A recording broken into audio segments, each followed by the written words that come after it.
हाँ तो good morning बोला। तो आज लेट क्यों है पता है क्या? क्योंकि आज आपके क्लासरूम में बाढ़ आ गया था, बाढ़, फ्लड। यस, पूरा जमीन यहाँ पर पानी पानी है। बारिश की वजह से पूरा पानी पहले साफ करना पड़ा। सभी क्लासरूम में पानी भर गए थे पूरा।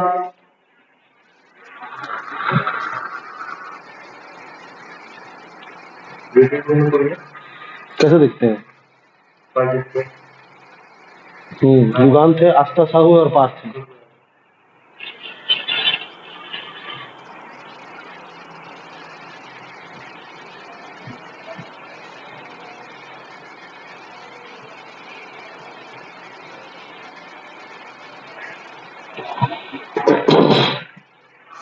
तो बेटा आज का जो हमारा टॉपिक है, रिफ्लेक्शन तो हो चुका है, अब हम रिफ्रैक्शन पढ़ने वाले हैं।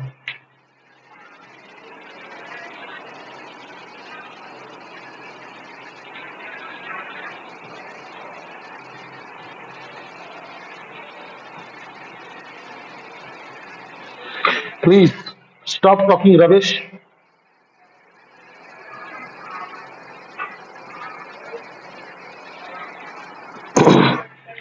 लेंस को टाइम सेजल, लेंस को टाइम है। देखिए बेटा, चलिए स्टार्ट करते हैं हम लोग। देखिए रिफ्रैक्शन क्या होता है, क्या आप लोग बोल सकते हैं? What is refraction? What is refraction? Come on, come on, refraction क्या है? कौन बोलेगा रिफ्रैक्शन क्या है? बस बस बस बस बस बस बस, इसी बात का तो इंतजार था, इसी बात का तो इंतजार था कि आप लोग ऐसा बोलेंगे कि रिफ्रैक्शन मतलब change of path of, change of path of light. इसी बात का इंतजार था बेटा, change of path of light. शायद एक बार हमने डिस्कस किया था इसके बारे में कि हर वक्त चेंज ऑफ पाथ नहीं होता है, बेंडिंग ऑफ पाथ हर वक्त नहीं होता है। अई दादा Tanaya, you are absolutely correct. Tanaya's reply is absolutely correct. Refraction का मतलब होता है कि जब एक लाइट किसी मीडियम से दूसरे मीडियम में चले जाए, समझ रहे ना आप? जब एक लाइट किसी मीडियम से, जैसे मान लीजिए ये एक, इसको हम क्या कहते हैं पता है? इसको हम कहते हैं इंटरफेस। क्या कहते हैं? इंटरफेस। मतलब this face is separating two medium. Suppose this is medium 1 and this is suppose medium 2। जैसे मान लीजिए ये हवा है, ये पानी है, या ये पानी है, या ये ग्लास है, कोई दो अलग अलग मीडियम में मान लीजिए। तो लाइट जब किसी दिशा में आता है तो आपका आंसर 50% सही है कि उसका पाथ बदल जाता है। वो उस पाथ से नहीं जाता है जिस पाथ से वो आ रहा था, वो अपना पाथ को डिविएट कर लेता है, वो अपना पाथ को चेंज कर लेता है, वो बेंड हो जाता है। बट ऐसा हमेशा नहीं होता है। अगर मान लीजिए ये नॉर्मल है और हम नॉर्मल के तरफ ही लाइट दे रहे हैं, अगर हम नॉर्मल के तरफ ही लाइट दे रहे हैं तो ये पाथ बेंड नहीं होगा, ये पाथ बेंड नहीं होगा, समझे? इसलिए change of path of light is 50% correct, समझे? रिफ्रैक्शन का असली मीनिंग है change in speed of light when the medium changes. जब मीडियम चेंज हो जाता है, लाइट जब इस मीडियम में था तो लाइट का स्पीड कुछ और था, और लाइट जब इस मीडियम में आ गया है तो लाइट का स्पीड कुछ और है, समझे? यानी यहां पर लाइट का स्पीड कुछ और है और यहां पर लाइट का स्पीड कुछ और है। तो एक्चुअल रिफ्रैक्शन का डेफिनेशन है change in speed of light when there is a change in medium। वाह, क्या आपको समझा ये बात कि जब लाइट किसी मीडियम से दूसरे मीडियम में जाता है तो लाइट का स्पीड सेम नहीं रहता, लाइट का स्पीड चेंज हो जाता है। और आप गलत नहीं थे, आप बिल्कुल सही थे कि अगर लाइट किसी एंगल के साथ आ रहा है, अगर लाइट किसी एंगल के साथ आ रहा है तो लाइट उसी रास्ते से नहीं जाएगा, लाइट पार हो जाएगा। आई बात समझ में? सबको समझ में आई ये बात? Very good. तो चलिए बेटा, हम लोग एक चीज समझते हैं कि ये जो मीडियम चेंज होने से लाइट का स्पीड चेंज हो गया, ये जो मीडियम चेंज होने से लाइट का स्पीड चेंज हो गया, हमें इससे एक चीज पता चलता है, हमें इससे एक चीज पता चलता है कि कौन से मीडियम में लाइट का स्पीड कितना होगा। देखिए थोड़ा पानी पानी है यहां पे। कौन से मीडियम में लाइट का स्पीड कितना होगा? सो द टर्म इज, बच्चे लोग, the term is refractive index, denoted by sometimes mu, sometimes N. कभी कभी उसको म्यू से डिनोट करते हैं तो कभी कभी उसको एन से डिनोट करते हैं। तो बेटा रिफ्रैक्टिव इंडेक्स ना दो तरह का होता है, ये भी दो तरह का होता है रिफ्रैक्टिव इंडेक्स, है ना, बहुत भारी भारी टर्म्स नहीं है, दो तरह का होता है रिफ्रैक्टिव इंडेक्स। एक होता है एब्सोल्यूट रिफ्रैक्टिव इंडेक्स और एक होता है रिलेटिव रिफ्रैक्टिव इंडेक्स। अब बड़ा सिंपल है यार, टेंशन लेने वाली कोई बात नहीं है। हाँ बेटा, बैकग्राउंड में कुछ तो ठोका ठाकी हो रहा है ऊपर, अब उनको जाके तो बोल नहीं सकता मैं पढ़ा रहा, अपना काम बंद कर दो। वो अपना काम करेंगे, आप अपना काम करो, है ना। चलिए, तो बेटा एब्सोल्यूट रिफ्रैक्टिव इंडेक्स का मतलब बिल्कुल सही बोला। किसने बोला? किसने बोला? वाह वाह वाह, सेजल ने बोला। Great Sejal. Absolute refractive index का मतलब होता है कि जब आप एयर से या फिर वैक्यूम से कंपेयर करें, एयर से या वैक्यूम से कंपेयर करें, मतलब जो इंटरफेस होगा उसके एक साइड का मीडियम कुछ भी हो सकता है, लेकिन इस साइड का मीडियम एयर ही होगा।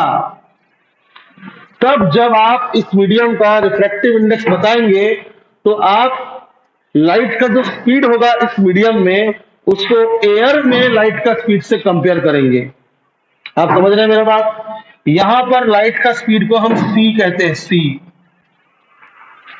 एयर में लाइट का स्पीड को हम सी कहते हैं, और सारे बच्चे लोग जानते हैं सी कितना होता है, 3 × 10⁸ मीटर पर सेकेंड, 30 करोड़ मीटर पर सेकेंड। एयर से आप जब कंपेयर करेंगे किसी मीडियम में लाइट का स्पीड, तो आप बोलेंगे कि रिफ्रैक्टिव इंडेक्स कैसा है भाई? एब्सोल्यूट रिफ्रैक्टिव इंडेक्स है। और जब आप किसी भी मीडियम का किसी दूसरे मीडियम से कंपेयर करेंगे, एयर नहीं, अदर देन एयर, जब आप किसी मीडियम का किसी दूसरे मीडियम से कंपेयर करेंगे तब आप बोलेंगे ना भाई ये तो रिलेटिव रिफ्रैक्टिव इंडेक्स है। समझे? तो पहले तो ये समझ लो कि रिफ्रैक्टिव इंडेक्स क्या है। तो बेटा रिफ्रैक्टिव इंडेक्स का मतलब होता है कि लाइट का स्पीड किसी मीडियम में कितना होगा व्हेन कंपेयर टू एयर में लाइट का स्पीड, यानी ratio. Refractive index is the ratio. Refractive index क्या है? एक रेशियो है। किसका किसका रेशियो है भाई? ये तो speed of light in air upon speed of light in medium. Speed of light in air upon speed of light in medium will give you the refractive index of the medium. समझे? Refractive index of this medium will be given by speed of light in air upon speed of light in that medium. एकदम एकदम एकदम एकदम. अरे क्या बात है यार, तुम लोग तो सब जानते हैं. वाह. और जब आप देख रहे हैं कि यहां पर लाइट का स्पीड v2 है और ये एयर नहीं है, यहां पर लाइट का स्पीड v1 है, ये कोई दूसरा मीडियम है, उस समय जब आप v1/v2 करेंगे, जब आप मीडियम 1 में लाइट का स्पीड अपॉन मीडियम 2 में लाइट का स्पीड जब आप करेंगे, तब आपको, ध्यान से सुनिएगा, तब आपको रिफ्रैक्टिव इंडेक्स दूसरे मीडियम का मिलेगा एज कंपेयर टू पहला मीडियम. बेटा बहुत इंपॉर्टेंट है. हालांकि हम रख सकते हैं बोलना, हालांकि हम रख सकते हैं कि भाई ऊपर वाला नंबर ऊपर, नीचे वाला नंबर नीचे. समझा? तो प्लीज याद रखिएगा कि जब लाइट किसी मीडियम से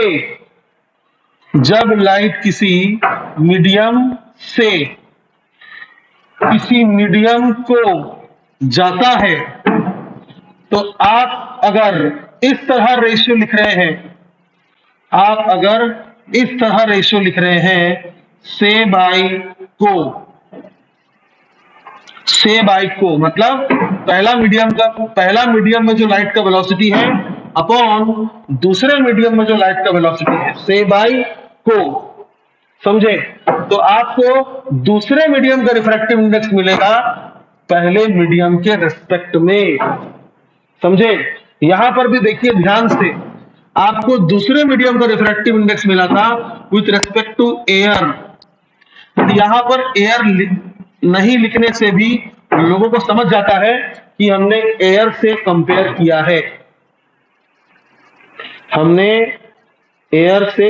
किया है, इस साल आपको बिल्कुल दिमाग खराब नहीं होगा, बहुत अच्छे से मैं आपको बता दूंगा, और आप कभी काफी मैच्योर हो चुके हैं ये सब चीजों को समझने के लिए.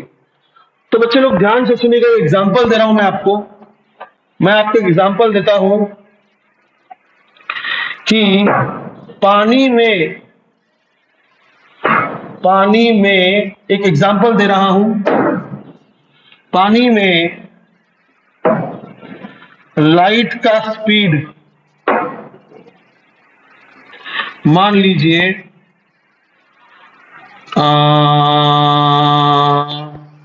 2.5 इंटू 10⁸ मीटर पर सेकेंड है, एंड ग्लास में लाइट का स्पीड 1.5 या 2 इंटू 10⁸ मीटर पर सेकेंड है. तो then find Ri of water, comma Ri of glass, comma Ri of glass with respect to water, and Ri of water with respect to glass. 4 question है आपके पास. पहले आपको water का refractive index बताना है, फिर आपको ग्लास का रिफ्रैक्टिव इंडेक्स बताना है, फिर आपको ग्लास का रिफ्रैक्टिव इंडेक्स बताना है विथ रेस्पेक्ट टू वाटर. याद रखिएगा, हम उसे ऊपर लिखते हैं जिसको रेस्पेक्ट देते हैं. रेस्पेक्ट जिसको देते हैं उसको हम ऊपर लिखते हैं. समझे? सबसे ऊपर है लिखा तेरे नाम को, जिसको रिस्पेक्ट दे रहे हैं। और फिर बताना है वाटर का refractive index with respect to glass. तो देखते हैं कितने लोगों ने आंसर अभी तक दे दिया होगा। देखते हैं, लेट्स सी।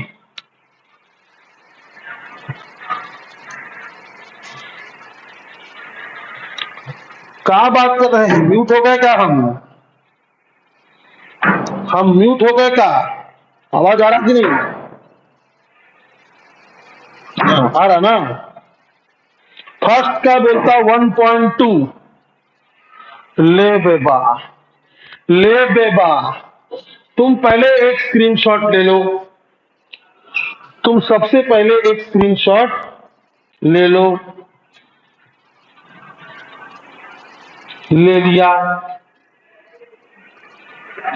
बहुत बढ़िया। स्क्रीनशॉट लेने के बाद आओ देखते हैं कि पहला वाला जो पूछ रहे हैं रिफ्रैक्टिव इंडेक्स ऑफ वाटर, वो एब्सोल्यूट रिफ्रैक्टिव इंडेक्स है। दूसरा जो पूछ रहा है रिफ्रैक्टिव इंडेक्स ऑफ ग्लास, वो भी एब्सोल्यूट रिफ्रैक्टिव इंडेक्स है। और एब्सोल्यूट का मतलब होता है हवा से कंपेयर करना। क्या है, यहाँ पर हवा और वैक्यूम को एक ही चीज माना गया है। दोनों में लाइट का स्पीड लगभग लगभग सेम होता है, बस इसी वजह से। तो बेटा refractive index of water is equal to C by velocity of light in water. समझे?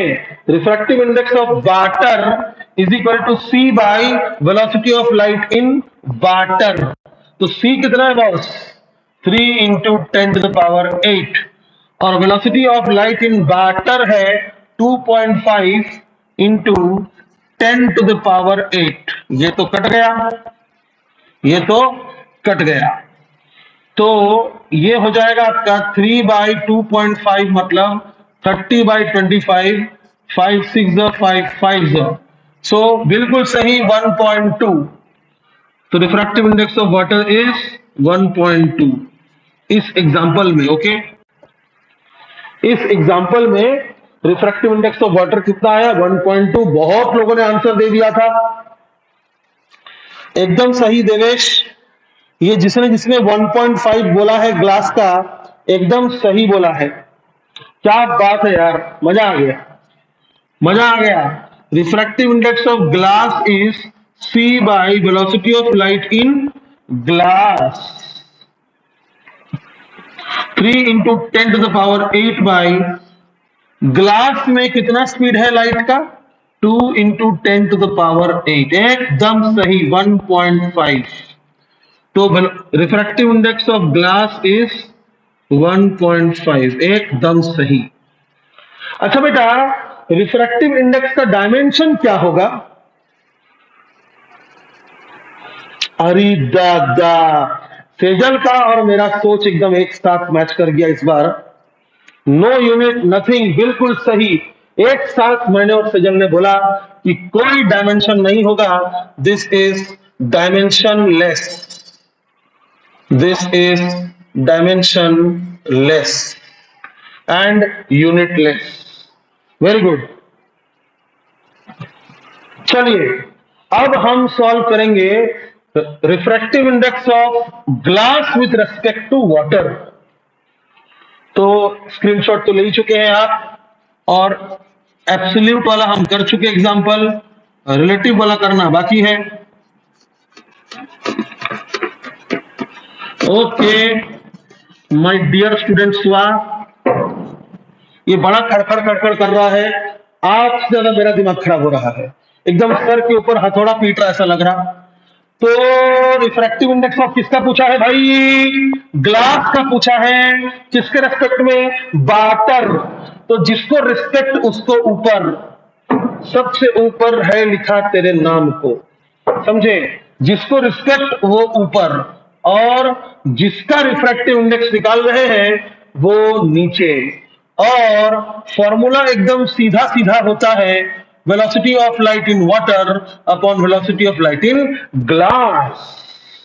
एकदम सीधा सीधा होता है, एकदम सीधा सीधा होता है। ऊपर W ऊपर W, नीचे G नीचे G। तो वेलोसिटी ऑफ वाटर कितना हो गया, पानी में लाइट का स्पीड ये है 2.5 वा इंटू 10⁸ वा अपॉन 2 इंटू 10⁸, तो 1.25 mu g with respect to W is 1.25। वाह वाह वाह वाह वाह वाह, सब आंसर तुम लोगों ने दे दिया यार। ये 3 नंबर है और आखिरी 4 नंबर हम करने वाले हैं अब। Refractive index of water with respect to glass, formula सीधा सीधा 2 इंटू 10⁸ बाई 2.5 इंटू 10⁸, एकदम सही। इसका हो जाएगा 10⁸ कट जाएगा, एकदम सही 0.8। तो चारों क्वेश्चन का आंसर आपने खुद ने दिया, मैं तो आपका देख देख कर रिपीट किया, आपने खुद ने आंसर दिया। इसका मतलब यह है कि रिफ्रैक्टिव इंडेक्स आपको समझ में आ गया। और जहां तक मुझे लगता है कि आपको यह भी समझ गया कि रिफ्रैक्शन क्या होता है, समझे? रिफ्रैक्शन एक्चुअली में क्या होता है,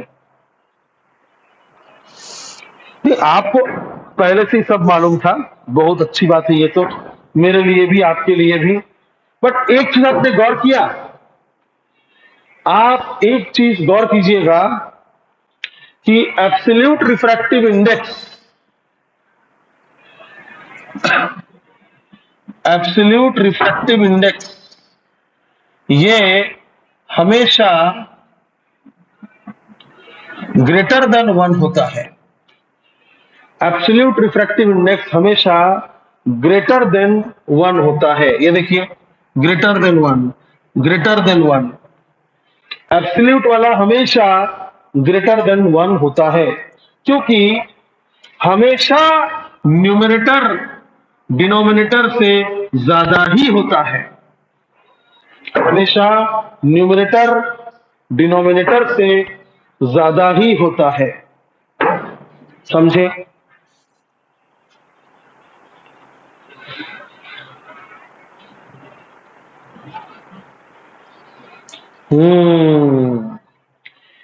ठीक है ना। लेकिन रिलेटिव, रिलेटिव में क्या होता है बताऊं?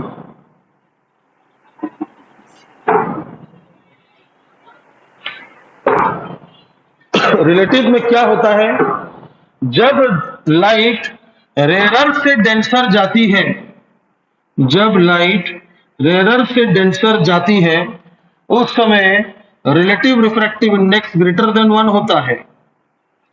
उस समय relative refractive index greater than 1 होता है। और जब लाइट डेंसर से रेरर जाती है, जब लाइट डेंसर से रेरर जाती है, उस समय रिफ्रैक्टिव इंडेक्स लेस देन 1 हो जाता है। उस समय रिफ्रैक्टिव इंडेक्स लेस देन 1 हो जाता है। मतलब जितना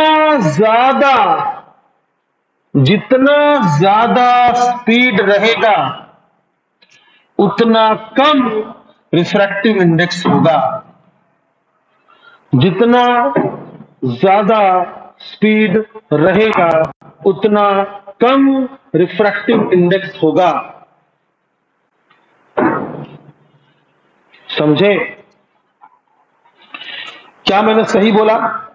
बिल्कुल सही बोला।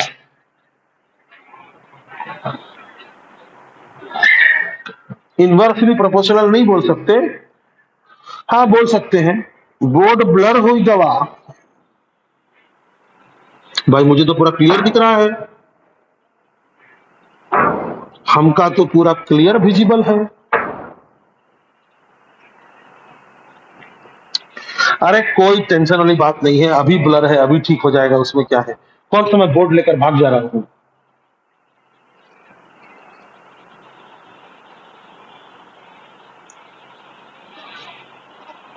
तो चलो बचवा लोग, आपसे हम एक फॉर्मूला पूछते हैं।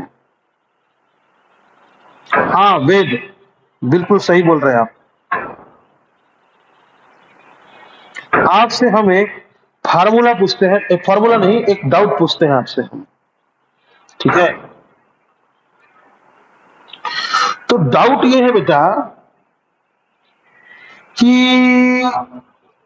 आखिर ये लाइट का स्पीड अलग अलग मीडियम में अलग अलग क्यों होता है? आखिर ये लाइट का स्पीड अलग अलग मीडियम में अलग अलग क्यों होता है?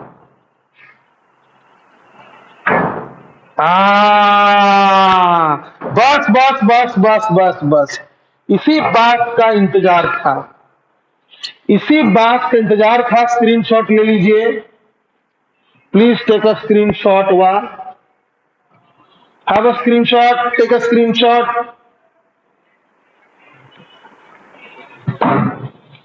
स्क्रीनशॉट लिया कह रहे, स्क्रीनशॉट लिया क्या? ओके, स्क्रीनशॉट ले लिया।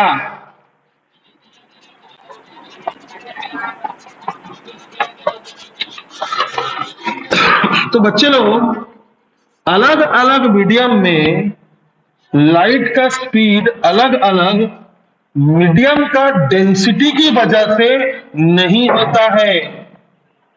मीडियम का डेंसिटी की वजह से नहीं होता है, समझे?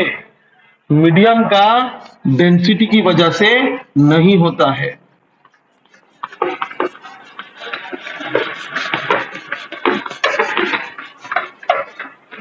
नो सर, मीडियम में मॉलिक्यूल्स और पार्टिकल स्पीड ब्रेकर जैसे काम करते हैं लाइट के लिए। क्या आप बात कर रहे हैं? पागल कर देंगे आप मेरे को। सर, क्योंकि फोटॉन पार्टिकल्स मीडियम के पार्टिकल्स से टकराते हैं। अच्छा, ऐसा भी होता है क्या? सुनिए, लाइट कोई मैटर नहीं है, लाइट का मास नहीं होता है, लाइट कोई वस्तु नहीं है, कोई चीज नहीं है। लाइट तो एक रेडिएशन है, समझ रहे आप? लाइट एक रेडिएशन है। Light is not matter, light is not matter. वो अलग बात है, it behaves like matter, but it is not actually matter, it is radiation. It is radiation. कौन सा रेडिएशन? ये तो एक इलेक्ट्रोमैग्नेटिक रेडिएशन है, ये एक इलेक्ट्रोमैग्नेटिक रेडिएशन है। समझ रहे हैं आप? समझ रहे ना? समझ रहे कि नहीं समझ रहे? वेवलेंथ चेंज होता है जबकि फ्रीक्वेंसी सेम रहता है। ये श्रेयस ने 100% सेम बोला है। देखिए, तो बात क्या है, सुनिएगा ध्यान से। मैं आपको एक सिंपल सी एग्जांपल देता हूं। बताइए, आप 10th में पढ़े होंगे, एक्सचांट में ये क्वेश्चन था, केरोसिन और पानी में, केरोसिन और पानी में हल्का कौन है, किसकी डेंसिटी कम है? दिशांक पानी बोल रहा है, दिशांक पगला गया है। अच्छा, अभी बोल रहा केरोसिन। ओके, तो केरोसिन और पानी में केरोसिन हल्का है, केरोसिन हल्का है, मतलब केरोसिन और पानी में इसकी डेंसिटी कम है, इसकी डेंसिटी कम है, और पानी की डेंसिटी ज्यादा है, पानी की डेंसिटी ज्यादा है। मानते हैं ना? मानते हैं ना? हाँ, मानते हैं। तो बेटा, एक इंटरफेस ले लेंगे हम, और एक साइड रखेंगे केरोसिन और एक साइड रखेंगे हम पानी, है ना? और मान लीजिए कि इसको कर देते हैं पानी और इसको कर देते हैं केरोसिन। अब मान लीजिए, ये नॉर्मल बना दिया मैंने, लाइट मान लीजिए वाटर में चल रहा था, एकदम से वो केरोसिन में चलने लगा, तो ये टुवर्ड्स नॉर्मल मुड़ेगा कि अवे फ्रॉम द नॉर्मल मुड़ेगा? बोलिए, लाइट टुवर्ड्स नॉर्मल मुड़ेगा कि अवे फ्रॉम द नॉर्मल मुड़ेगा? याद रखिएगा, केरोसिन इज लेस डेंस। तो जो आपके हिसाब से जो लेस डेंस है, उसमें लाइट का स्पीड ज्यादा होना चाहिए।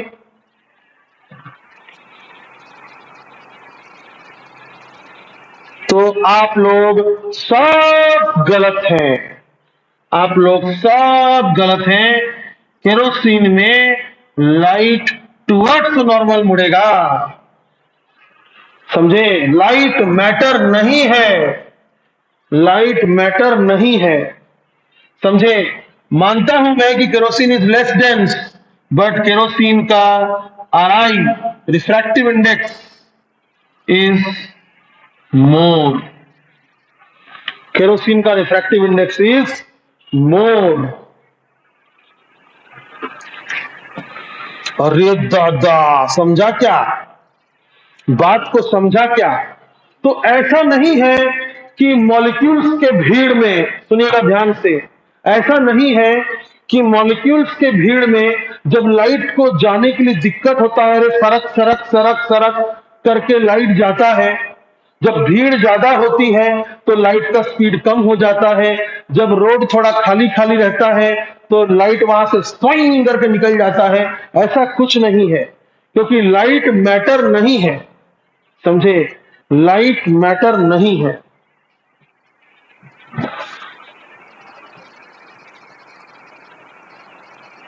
और तनाया ऐसा भी नहीं है, तनाया प्लीज, ऐसा भी नहीं है। तनाया आप गलत बोल रहे हैं। लेस डेंस मोर आरआई, ऐसा कुछ नहीं है। रिफ्रैक्टिव इंडेक्स को डेंसिटी से कुछ नहीं करना, रिफ्रैक्टिव इंडेक्स को डेंसिटी से कोई मतलब नहीं है, समझे?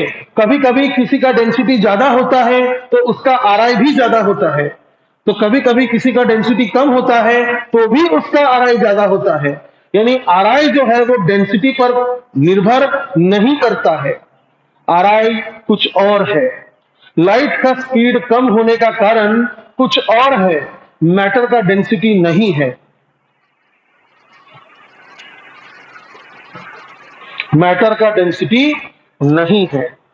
तो आपको एक स्क्रीनशॉट आप ले लीजिए, ये पार्ट आपको बाद में भी मेरा याद दिलाएगा कि एक इंसान था जो दिमाग का वाट लगा दिया। हाँ बिल्कुल बताएंगे, शुरू किए हैं तो बताएंगे जरूर, टेंशन मत लीजिए। और आप लोग तो हिम्मत हारते नहीं है, आप लोग बेशक सुनेंगे सब कुछ। नहीं श्रेयस, ऐसा कुछ नहीं है। आप लोग प्लीज इस चीज को अपने कंटेक्स्ट में मत लाइए, डेंसिटी से कोई मतलब ही नहीं है। श्रेयस आप समझे मेरा बात? आप ऐसा मत बोलिए कि सर लेस डेंस होगा इसलिए टुवर्ड्स नॉर्मल होगा, ऐसा कुछ नहीं है। हाँ निश्चय, बिल्कुल सही बोल रहे हैं आप, रिफ्रैक्टिव इंडेक्स अलग अलग होता है इसीलिए बेंड होता है, ये बात सही है। बट मैं आपको ये बताना चाहता हूं कि रिफ्रैक्टिव इंडेक्स का मीनिंग क्या है। आखिर रिफ्रैक्टिव इंडेक्स का मीनिंग क्या है? It is the ratio of light, it is the ratio of speed of light in two different medium. तो आखिर अलग अलग मीडियम में स्पीड ऑफ लाइट अलग अलग क्यों हुआ, ये मैं आपको बताने जा रहा हूं। तो हैव पेशेंस। वैसे भी आपको हर क्वेश्चन में आरआई दे दिया जाएगा, आप टेंशन मत लो। स्क्रीनशॉट ले लिया ना? हर क्वेश्चन में आपको आरआई दे दिया जाएगा, आप टेंशन मत लो। देखिए, आपको याद होगा कि आप लोग जब यूनिट्स एंड डायमेंशन पढ़ रहे थे, यूनिट्स एंड डायमेंशन आप लोग पढ़ रहे थे, उस समय आपने दो चीज देखा था। एक है परमियाबिलिटी, म्यू नॉट, ये वो म्यू नहीं है रिफ्रैक्टिव इंडेक्स वाला म्यू नहीं है, ये परमियाबिलिटी का सिंबल है। और आपने एक पढ़ा था परमिटिविटी, परमिटिविटी जिसको आप डिनोट करते रहे थे एप्सिलॉन से, याद है आपको? चलो अच्छी बात है, सबको याद है। तो एक चीज देखते हैं, आ जाइए कि ये अगर एक मान लीजिए चार्ज है, क्या है? चार्ज है, कोई भी चार्ज है, एक प्रोटॉन है या फिर एक इलेक्ट्रॉन है, कोई भी एक चार्ज है, ठीक है? तो ये चार्ज के कारण, ये चार्ज किसी मीडियम में रखा है। सुनिएगा ध्यान से, ध्यान सुनिएगा, आपका दिमाग पूरा खोल के रख दूंगा। चार्ज किसी मीडियम में रखा हुआ है, हवा, केरोसिन, पानी, कुछ भी हो सकता है, ठीक है? तो चार्ज किसी मीडियम में रखा हुआ है। तो मैं क्या बोल रहा हूं, अगर आप यहां पर एक दूसरा चार्ज रख देंगे,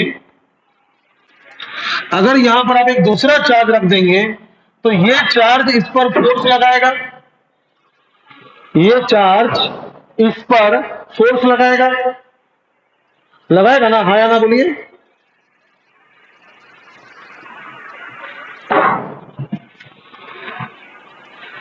है ना?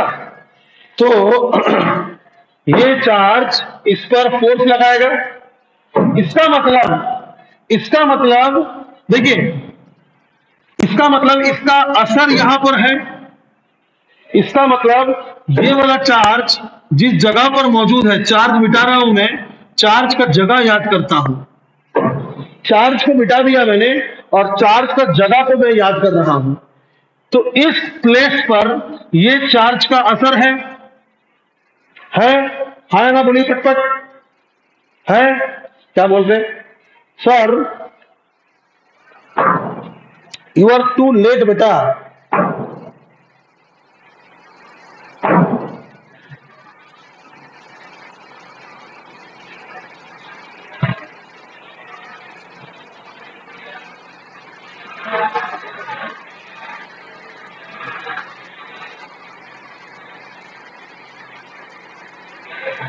हाँ, तो इस चार्ज का ये वाला लोकेशन पर कुछ असर है कि नहीं है?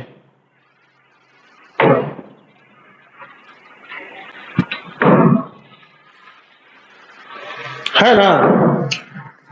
असर है। तो उस असर को हम उस असर को इलेक्ट्रिक फील्ड बोलते हैं। क्या बोलते हैं? इलेक्ट्रिक फील्ड, और डिनोट करते हैं ई से, ई से, ठीक है?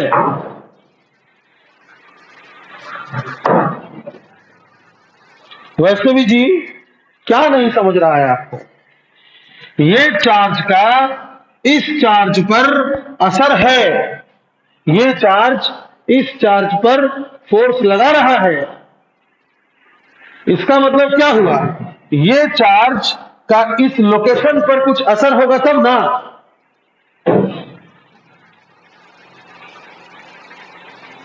हाँ बिल्कुल,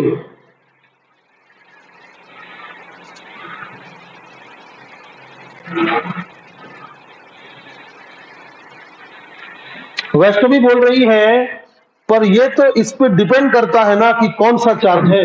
हाँ, कोई भी चार्ज हो असर तो होगा ना, कोई भी चार्ज हो असर तो होगा ना।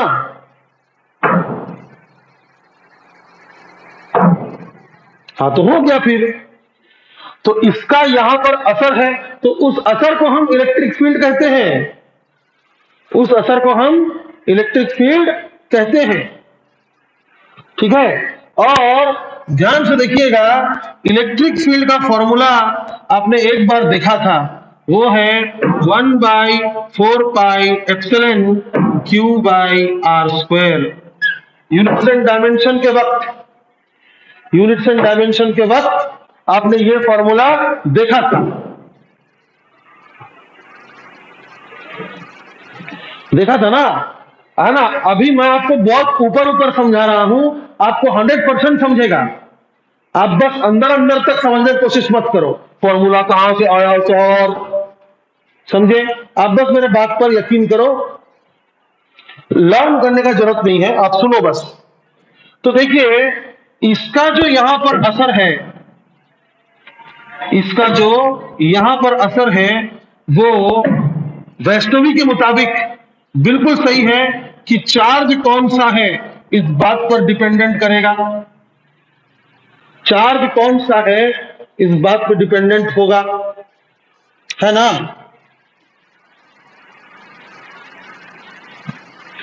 और आस्था साहू के हिसाब से यह भी सही है कि कहीं भी असर होगा और सब जगह अलग अलग असर होगा। यानी इलेक्ट्रिक फील्ड ये डिस्टेंस पर भी डिपेंडेंट है, इलेक्ट्रिक फील्ड ये डिस्टेंस पर भी डिपेंडेंट है ना? यहां से यहां तक कितना दूरी है इस बात पर भी डिपेंडेंट है।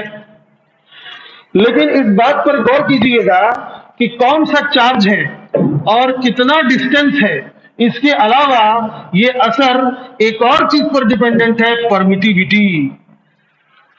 एक और चीज पर डिपेंडेंट है, परमिटिविटी। समझे?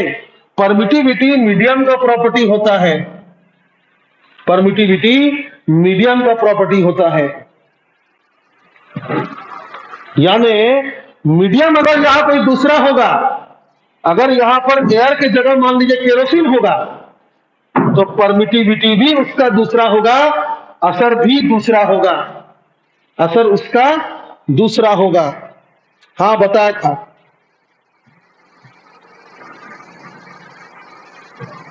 ठीक है, असर भी दूसरा होगा। इसका मतलब समझ गए आप कि चार्ज का जो इलेक्ट्रिक फील्ड होता है, चार्ज का जो इलेक्ट्रिक फील्ड होता है, इलेक्ट्रिक फील्ड मीडियम पे डिपेंडेंट है। चलिए यहां तक समझ में आ गया कि किसी चार्ज का जो असर होता है इलेक्ट्रिक फील्ड, वो मीडियम पे डिपेंडेंट होता है। यहां तक समझा क्या? यहां तक समझ गया? वेरी गुड, वेरी गुड, है ना? अब टॉपिक चेंज। मान लीजिए यहां पर चार्ज नहीं है, एक मैग्नेट है,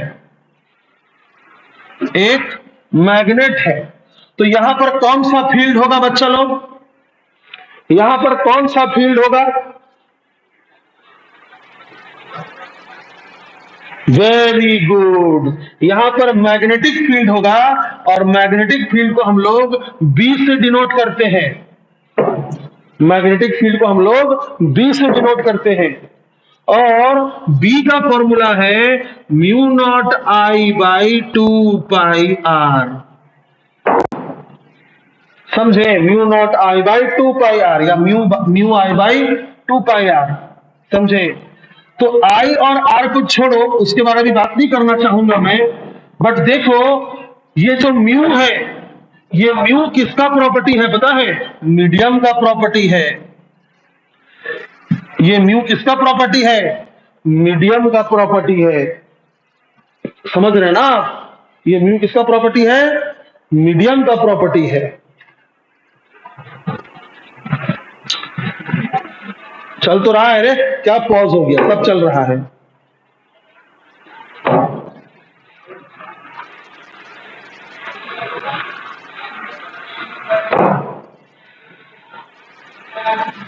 हाँ, तो ये म्यू किसका प्रॉपर्टी है? मीडियम का प्रॉपर्टी है। तो ये मैग्नेट का यहां पर कितना असर होगा? मीडियम चेंज करने से असर भी चेंज होगा। क्या आप समझे? क्या आप समझे? तो मैं क्या बोल रहा हूं कि इलेक्ट्रिक फील्ड और मैग्नेटिक फील्ड, इलेक्ट्रिक फील्ड और मैग्नेटिक फील्ड मीडियम पे डिपेंडेंट है, मीडियम पे डिपेंडेंट है। समझ रहे आप? इलेक्ट्रिक फील्ड और मैग्नेटिक फील्ड मीडियम पे डिपेंडेंट है। समझ रहे यहां तक? हाँ, मीडियम पे डिपेंडेंट है। और लाइट एक इलेक्ट्रोमैग्नेटिक रेडिएशन है। क्या है लाइट? Electromagnetic radiation. तो क्या किसी इलेक्ट्रोमैग्नेटिक रेडिएशन का जो स्पीड होगा, क्या वो मीडियम पे डिपेंडेंट नहीं होगा? अगर इलेक्ट्रिक फील्ड मीडियम पे डिपेंडेंट है, मैग्नेटिक फील्ड मीडियम पे डिपेंडेंट है, तो इलेक्ट्रोमैग्नेटिक रेडिएशन क्या उसका जो स्पीड होगा वो मीडियम पे डिपेंडेंट नहीं होगा? होगा कि नहीं होगा? होगा। यानी वो डेंसिटी नहीं है जो रिफ्रैक्टिव इंडेक्स डिटरमाइन करता है। Actually refractive index is determined by medium का परमिटिविटी एंड परमियाबिलिटी। मीडियम का वो प्रॉपर्टी जो ये डिसाइड करता है कि मुझ में इलेक्ट्रिक फील्ड कितना फैलेगा और मैग्नेटिक फील्ड कितना फैलेगा, वो वाले प्रॉपर्टीज ये बिल्कुल डिसाइड करेगा कि मुझ में अगर लाइट बह रहा है, फ्लो हो रहा है, तो उसका स्पीड कितना होगा। समझे? तो speed of light is determined by these two properties, not density. समझे? स्पीड ऑफ लाइट, बहुत बहुत धन्यवाद। Speed of light is determined not by density, it is determined by permeability and permittivity। जो ये डिसाइड करता है कि मुझ में किसी चार्ज का इलेक्ट्रिक फील्ड कितना होगा या किसी मैग्नेट का मैग्नेटिक फील्ड कितना होगा, वही डिसाइड करता है कि मुझ में लाइट जो कि एक इलेक्ट्रोमैग्नेटिक रेडिएशन है उसका स्पीड कितना होगा। समझे? यस। और आपने ये भी सॉल्व किया था, याद कीजिए, वो चैलेंजिंग क्वेश्चन याद कीजिए, C इज इक्वल टू 1/√μ∈. याद कीजिए, मैंने आपको इसका डायमेंशन निकालने बोला था, याद कीजिए। समझ रहे ना आप? तो किसी मीडियम का म्यू और एप्सिलॉन लिखकर अगर अंडर रूट करके रेसिप्रोकल कर दिया जाए तो उससे उस मीडियम में लाइट का स्पीड निकल जाता है। समझे? तो रिफ्रैक्टिव इंडेक्स किस पे डिपेंडेंट है? मीडियम में लाइट का स्पीड पर। रिफ्रैक्टिव इंडेक्स किस पे डिपेंडेंट है? मीडियम में लाइट का स्पीड पर। और लाइट का स्पीड किस पर डिपेंडेंट है? इन दोनों पे डिपेंडेंट है। तो रिफ्रैक्टिव इंडेक्स डेंसिटी पर नहीं, इन दोनों पर डिपेंडेंट है। आई बात समझ में?